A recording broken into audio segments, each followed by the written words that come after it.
La infancia de José Francisco, a orilla del río de los pájaros. Hace mucho tiempo, allá por 1778, un 25 de febrero, hace más de 240 años, en un pintoresco pueblito de la provincia de Corrientes llamado Yapeyú, nació uno de los hombres que engrandecieron nuestra patria argentina, José Francisco de San Martín, hoy conocido y recordado por todos nosotros como el general Don José de San Martín. En ese hermoso pueblo, cuyo nombre en la lengua guaraní significa fruta madura, transcurrieron unos pocos años de la infancia de José Francisco. Era el menor de 5 hermanos. Su padre, Juan de San Martín, y su madre, Gregoria Matorras del Ser, eran españoles, pero se conocieron y contrajeron matrimonio en América. Recién casados, vivieron un tiempo en la banda oriental, hoy el vecino país de Uruguay. Allí nacieron los 3 primeros hijos. Más tarde, don Juan fue designado teniente gobernador del pueblo de Yapeyú, lugar donde nacieron los 2 últimos. Esos 4 primeros años de la infancia de José transcurrieron a orillas del río Uruguay, ese extenso río también conocido en la lengua guaraní como el río de los pájaros. Allí compartió juegos y vivencias con el pueblo indígena guaraní. No sabemos mucho de la infancia de José, pero algunas personas cuentan que aprendió y pudo conversar en la lengua de ese pueblo. Es importante que sepas que el papá de José tenía como misión en Yapeyú proteger a los guaraníes de los ataques portugueses, que los querían llevar como esclavos a Brasil. ¿Sabés qué es un esclavo? Un esclavo es una persona que no tiene ningún derecho, lo compran y lo venden, y lo hacen a través de hacer trabajos duros. Eso también sucedió en nuestra historia y muchos indígenas sufrieron la esclavitud. Pero volvamos a la infancia de José Francisco, cuando tenía casi 4 años. Toda su familia se trasladó a la ciudad de Buenos Aires y una nueva historia comenzó en su vida, ya alejada de esa tierra rodeada de ríos, arroyos y de sus amigos guaraníes. Muchos años más tarde, cuando San Martín formó el regimiento de los granaderos a caballo, selló su amistad con estos indígenas y pidió que les enviaran un número proporcionado de los connaturales para que lo acompañaran, pues eran sus hombres de confianza. 13 años y su primera batalla en suelo africano. Siendo todavía muy joven, pero haciendo cosas de grande, José Francisco de San Martín a los 13 años recibió su bautismo de fuego. Participó en la batalla de Orán en el año 1791. José Francisco era un joven alto y robusto, de cabellos oscuros, con grandes patillas en su rostro, de mirada firme y penetrante. Era un joven de pocas palabras, pero de mucho coraje. Te preguntarás, ¿por qué una batalla en territorio africano? Y aquí nos vamos a recorrer brevemente la historia de España. El rey de España no solo dominaba gran parte del territorio americano, sino que también tenía dominios en África y en otros lugares del mundo. Verdaderamente había formado un gran imperio. ¿Sabes lo que es un imperio? Es cuando un estado, en este caso el español, extiende sus dominios a otros pueblos y los domina política, económica, social y culturalmente. En la batalla de Orán, José Francisco defendió el intento de los moros de apoderarse de Orán. Fueron 33 días de defensa ante el avance enemigo. Eran días de angustia, hambre y soledad. A partir de aquí, comenzamos a conocer un San Martín que se formaba en el campo de batalla, que aprendía estrategias entre la pólvora y la sangre, que exponía su vida en defensa de la bandera española. De regreso a Murcia, continuó su carrera militar y a los 16 años fue nombrado subteniente de un batallón de infantería. En esta parte de su vida parecían muy lejanos los juegos en el río de los pájaros, sus amigos guaraníes, su tierra natal de Yapeyú. Todo parecía extraño. José Francisco formaba parte del ejército que dominaba la tierra en la que había nacido, pero verás que de a poco se aclarará y quedará demostrado su gran amor a la patria y a su Yapeyú querido. Mientras tanto, en sus años de juventud, practicaba las costumbres españolas, adquiría conocimientos militares brindados también por los españoles. Toda su vida estaba rodeada de la cultura española. Dijo en su vejez: «Mi juventud fue sacrificada al servicio de los españoles, mi edad mediana al de la patria. Creo que me he ganado mi vejez». Nuevas ideas y pensamientos en Europa y en América. Seguimos en territorio europeo y nos vamos a un país vecino de España, un país donde habían surgido nuevas ideas y pensamientos. Francia. Allí, importantes pensadores decían que todos los hombres debían gozar de libertad, que todas las personas eran iguales y tenían derecho a elegir sus representantes. Estos principios que hoy los países democráticos defienden, respetan y ejercen no se practicaban en los tiempos de juventud de José Francisco. Estas ideas fueron el motor de lo que conocemos como Revolución Francesa. ¿Por qué revolución? Porque un grupo de hombres estaban convencidos de que había que terminar con la falta de derechos, el derecho a elegir a los representantes, a la libertad, a la igualdad. Y por ello hicieron un gran cambio en Francia, le limitaron el poder al rey, redactaron una constitución y declararon los derechos del hombre y el ciudadano. José de San Martín era un gran seguidor de estos pensamientos. Él también sentía en España esa falta de derechos y veía a diario los abusos del rey español y de toda su corte. Fue así que, movido por estas ideas, se sumó un grupo de hombres que pensaban como él y que querían cambiar la realidad en la que vivían. Esos grupos se denominaron logias. Todos los hombres que integraban una logia tenían objetivos en común. Querían lograr importantes cambios políticos. Las reuniones eran secretas. Tenían algunas señas particulares para reconocerse en público o para ayudarse cuando estaban en peligro. José Francisco, mientras estuvo en España, integró la Logia de Cádiz, que fue fundada por un venezolano con ideas independentistas, Francisco de Miranda. Esta logia defendía los principios de la Revolución Francesa: igualdad, libertad y fraternidad. Esos principios eran la herramienta con la que contaban para determinar con el absolutismo de los reyes. Pero, ¿qué era el absolutismo? Era el gobierno de los reyes europeos, donde el único poder que se reconocía era el propio del rey. El pueblo no participaba ni elegía. El rey decidía sobre la vida de las personas. Esto comenzó a cambiar en Europa a partir de la Revolución Francesa, y también esas ideas llegaron a América e influyeron en la Revolución de Mayo, donde formamos nuestro primer gobierno patrio. Nuevos planes y proyectos del general San Martín. Y así, en marzo de 1812, ya estaba José Francisco en el Río de la Plata. Él y todos los que lo acompañaron vinieron cargados de experiencia e ideales y no dudaron en continuar con sus planes y objetivos de llevar adelante las ideas de la Revolución Francesa en el territorio americano. Hey. Al igual que en Europa, formaron también una logia secreta. Se sumaron otros hombres que ya vivían en Buenos Aires, que eran grandes lectores de los pensadores de la Revolución Francesa y que también habían participado en la Revolución de Mayo de 1810 en el Río de la Plata. Observarás que la palabra revolución la usamos tanto para Europa como para América. Eran tiempos de grandes cambios. Eran tiempos de grandes cambios en los dos continentes.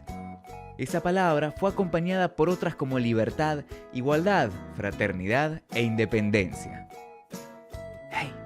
Estos hombres se reunían en esta logia secreta llamada Lautaro. ¿Por qué este nombre de origen mapuche? Puede ser porque ya en sus proyectos estaba la idea de llegar a Chile, tierra del pueblo mapuche que había sido sometida por los españoles. Pero ya veremos más adelante ese gran plan estratégico. En todo el Río de la Plata se respiraba un aire independentista. En Buenos Aires hacía 2 años que se había producido la Revolución de Mayo. Manuel Belgrano estaba llevando las ideas de la revolución al norte argentino y luchaba contra los realistas, que pretendían avanzar sobre nuestro territorio. En Buenos Aires gobernaban los miembros del primer triunvirato. Eran años muy difíciles y de mucho desconcierto. José de San Martín sabía las dificultades que se atravesaban. Sabía que Manuel Belgrano tenía pocos recursos para armar y sostener su ejército en el norte. Por ello, no dudó en presentarse ante los miembros del triunvirato con un gran proyecto: crear el cuerpo de granaderos a caballo para defender la patria que intentaba construirse. Los miembros del primer triunvirato aceptaron la propuesta. Este cuerpo de granaderos se formaría con hombres jóvenes para poder concretar los ideales de la Revolución de Mayo. Pero, ¿a quién convocó San Martín para ser parte del cuerpo de los granaderos? Hombres, y en algunos casos, hasta niños de 14 años, de distintas provincias argentinas, como La Rioja, Córdoba, Santiago del Estero, Corrientes y Misiones. De estas dos últimas provincias, pidió que le enviaran jóvenes indígenas. Solicitó a las autoridades: se traigan de las misiones 300 jóvenes naturales de talla y robustez, que S.E. destinará al regimiento de ganaderos a caballo. La formación de los granaderos a caballo. Muchos días y horas dedicó el general San Martín a la formación de los granaderos a caballo. Con mucha rigurosidad, día a día les fue enseñando todas las estrategias necesarias para lograr la independencia americana. Él sabía que para alcanzar ese gran objetivo era necesario que sus hombres se comprometieran con la patria, y para ello se requería de una gran disciplina y de horas y horas de instrucción. Redactó un manual y un código de honor que sus oficiales debían cumplir. Ese código establecía que un domingo al mes se reunirían todos los oficiales con el general San Martín. Este abriría la reunión con un pequeño discurso y luego enviaría a cada oficial a una habitación para que escribiera en una tarjeta cómo había visto el comportamiento de sus compañeros. Se recogerían las tarjetas y el general las leería en privado. Si había alguna acusación de mal comportamiento o de que no se cumplían las órdenes de San Martín, se mandaría a realizar una investigación sobre la acusación, y si la acusación era veraz, ese oficial podría ser retirado por un tiempo de su cargo o directamente expulsado. Las normas eran muy rígidas, pero todos las conocían y las respetaban. A pesar de la rigurosidad de las normas y la firmeza de San Martín, solía utilizar con sus soldados frases amables y afectuosas como: «Oye, chico, ven acá, chico». Asimismo, los valoraba y decía sobre ellos: «De lo que mis granaderos son capaces, solo lo sé yo. Quien los iguale habrá, quien los exceda, no». Fue este cuerpo de granaderos el que lo acompañó en su gran plan estratégico y en todas las batallas por la libertad y la independencia de la Argentina, Chile y Perú. El encuentro de dos hombres dedicados a formar la patria. Mientras en Buenos Aires se producían cambios políticos, San Martín y Belgrano se encontraban en las provincias del norte dando batalla al avance de los realistas. Transcurría el año 1813 y Belgrano sufría dos grandes derrotas, Vilcapugio y Ayohuma. Al quedar el ejército sin apoyo y devastado, los miembros del segundo triunvirato decidieron enviar al general San Martín a encontrarse con Belgrano en el norte. Ambos tenían formaciones diferentes. Belgrano era abogado y San Martín militar, pero los dos compartían los ideales de libertad e independencia de la Revolución de Mayo. Belgrano le escribió en una carta: «Mi corazón toma un nuevo aliento cada instante que pienso que usted se me acerca, porque estoy firmemente persuadido de que con usted se salvará la patria. Empeñese en volar si es posible, con el auxilio y en venir a ser no solo amigo, sino maestro mío, mi compañero, mi jefe si quiere». San Martín quedó por un tiempo a cargo del ejército del norte, pero siempre consideró a Belgrano como un hombre íntegro y con un talento natural. «Lo mejor que tenemos en la América del Sur», dice en una de sus cartas. El gran estratega pone su plan en marcha. El tiempo de José Francisco al frente del ejército del norte fue muy corto. Problemas de salud lo obligaron a solicitar una licencia y a trasladarse a un lugar con clima adecuado para recuperarse de las dolencias respiratorias que padecía. Se instaló en Saldán, muy cerca de la ciudad de Córdoba. Corría el mes de mayo de 1814 y San Martín permanecía en ese tranquilo lugar tratando de sanarse, pero también diseñando un gran plan que lo llevaría a ser reconocido como el gran libertador de América. Pasar a Chile para llegar a Lima y lograr así la independencia de los tres países pero ese proyecto requería que se instalara en un lugar cercano al país de Chile. El primer objetivo que concretó fue solicitarle al director supremo que lo designara gobernador intendente de Cuyo, en la provincia de Mendoza. Así, el 10 de agosto de 1814, el director supremo hizo el nombramiento solicitado y un mes después San Martín tomó posesión del cargo. Ya ubicado en la provincia de Mendoza, comenzó activamente a diseñar el gran plan estratégico. Años más tarde, escribió: En 1814 me hallaba de gobernador de Mendoza. Yo lo puse en estado de defensa hasta que llegase el tiempo de tomar la ofensiva. Mis recursos eran escasos, pero conocí la buena voluntad de los cuyanos y emprendí a formar el ejército. Así, entre 1814 y 1816, creó un poderoso ejército que le permitió concretar su plan.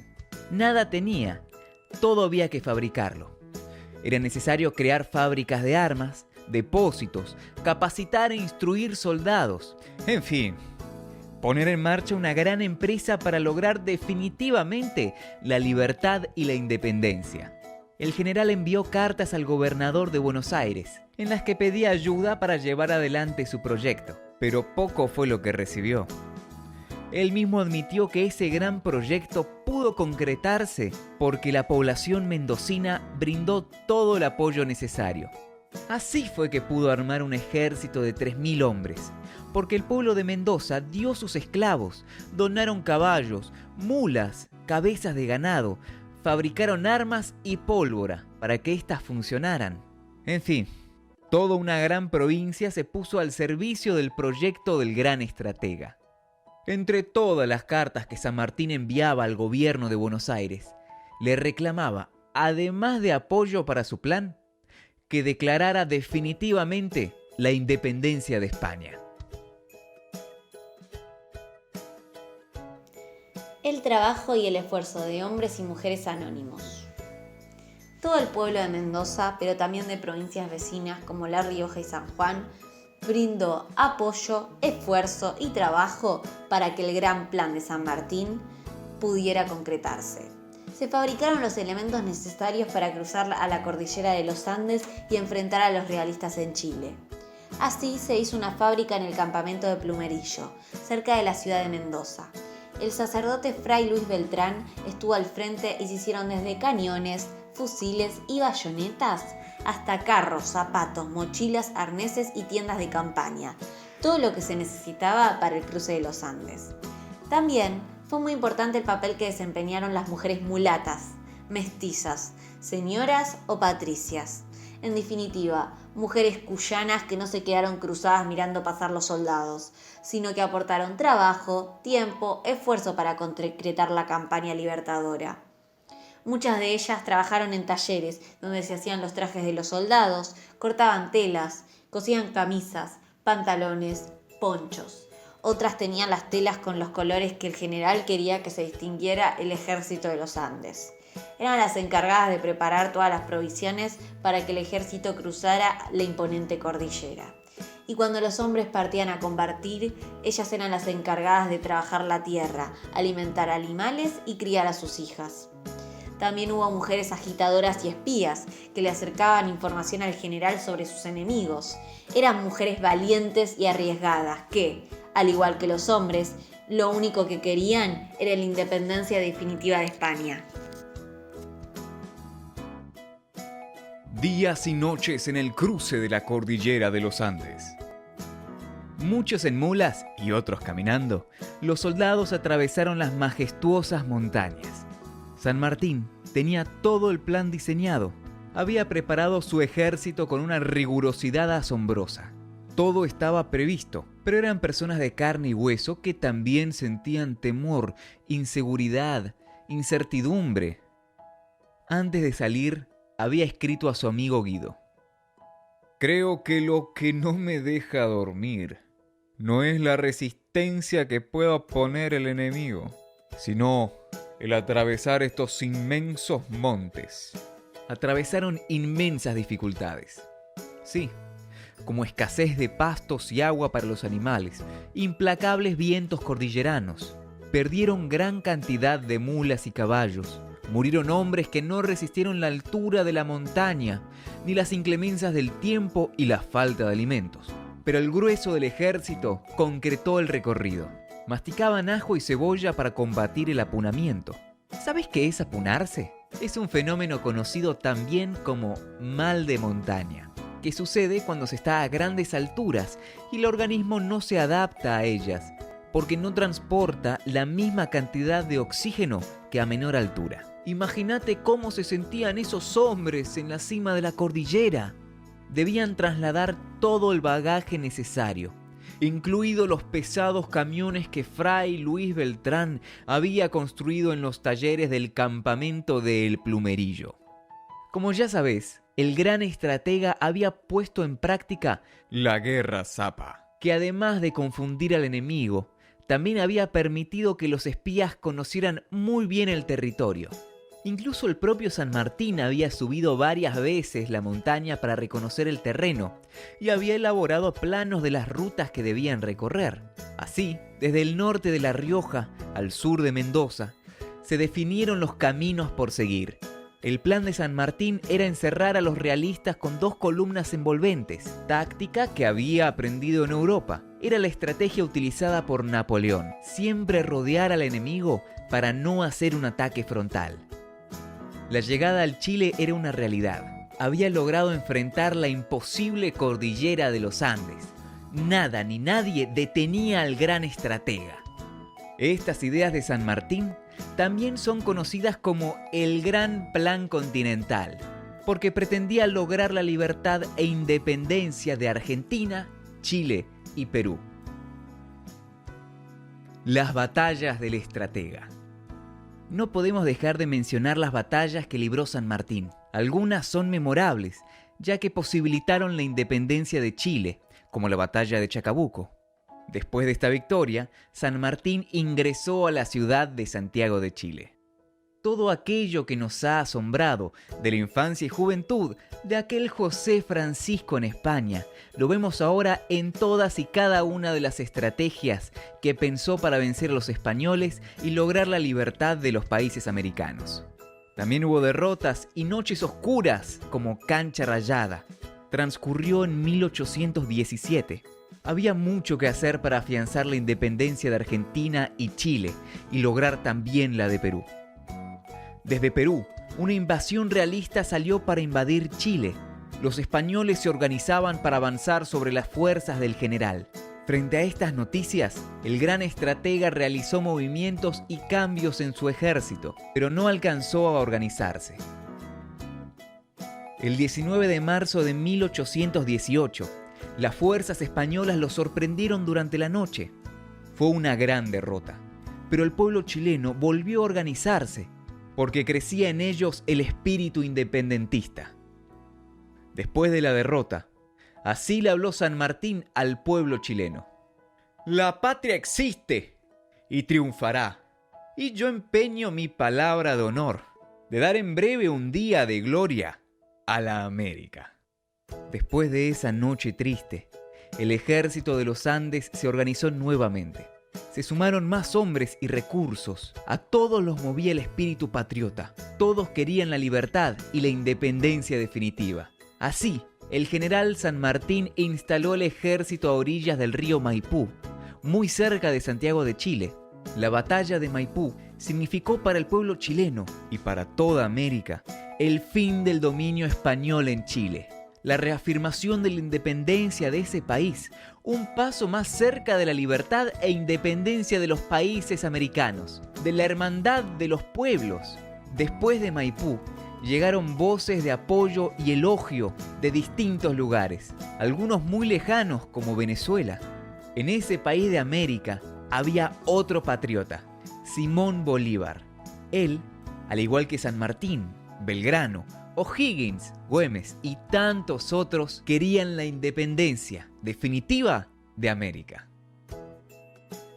El legado del padre de la patria. En estas páginas hemos recorrido relatos e imágenes que nos cuentan una pequeña parte de la vida y obra del general José Francisco de San Martín. Ahora te invito a que pensemos juntos. ¿Qué significa José Francisco de San Martín para nuestro país, para nuestra ciudad, para nuestro pueblo, para nuestra escuela? ¿Y para vos? Para mí significa la patria, la libertad, la hermandad entre los pueblos.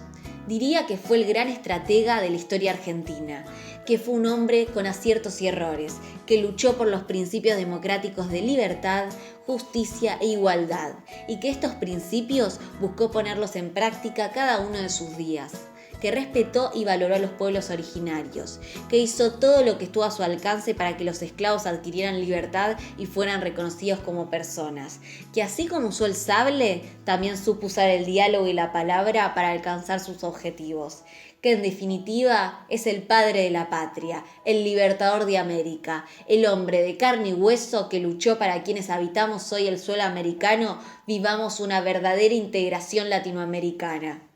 Nos legó su pensamiento cargado de reflexiones que se resumen en la expresión «seamos libres y lo demás no importa nada».